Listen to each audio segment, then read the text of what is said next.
things that are happening with this island, okay? So there's a lot of storage happening. These can be a wonderful, practical solution to lack of storage, that's for sure. Particularly if, like this example, you don't have your sink on the island. Then you've got all this great storage underneath. Again, we went to Aya Kitchens. They were wonderful. And we wanted to talk about that entry-level price point when you're just thinking about your first kitchen and you maybe don't have the budget to blow the bank this time. One of the materials that's really resurfaced in terms of popularity is melamine. So if you look at this finish right here, there's actually a texture, a wood texture on it, but it's a melamine. So if you're living in a fairly small place, you got a little kitchen, you can enter Aya Kitchens at about the $5,000 price point, which is pretty amazing, and it can look great. So in this case, the island has all kinds of features to hide away your goods.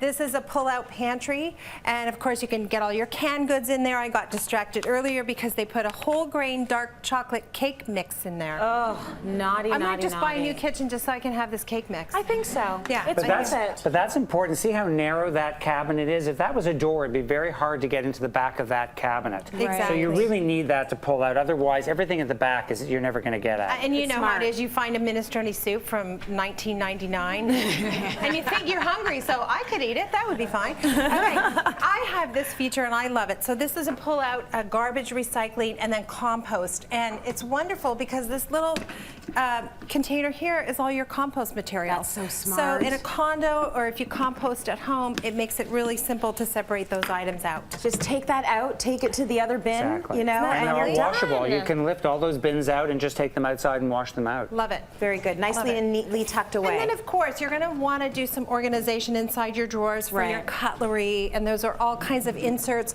Make sure wherever you're purchasing your kitchen, if it's Aya or anywhere else, I like that. Find out what's included. Are the spice drawer inserts included? Is that important to you? If you cook a lot, this might be really important to you. If you don't, this could be not important at all. Right. So have that conversation early. And sometimes what we do is we install the kitchen first, then unpack everything and decide where you want everything before you commit to this is where my cutlery is going to be, this is where my spice is going to be. See how you use the space. Right.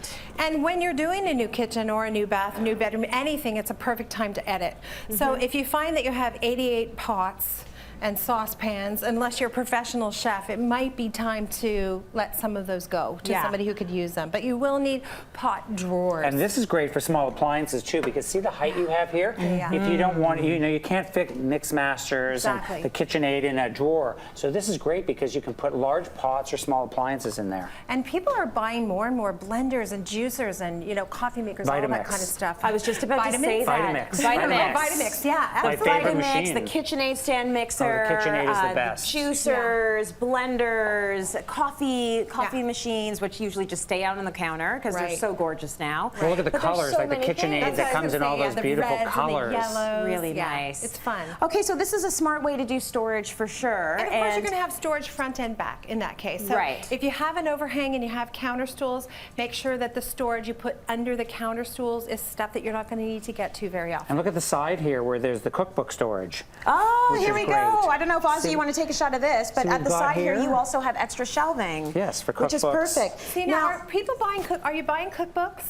I do a lot of cooking recipes off my iPad because I find I can click a button, it tells me. You don't cook. I do cook in the. You don't cook. So come on. We just called you out. Oh, in the country she cooks. In the country she cooks. In the city I don't have time.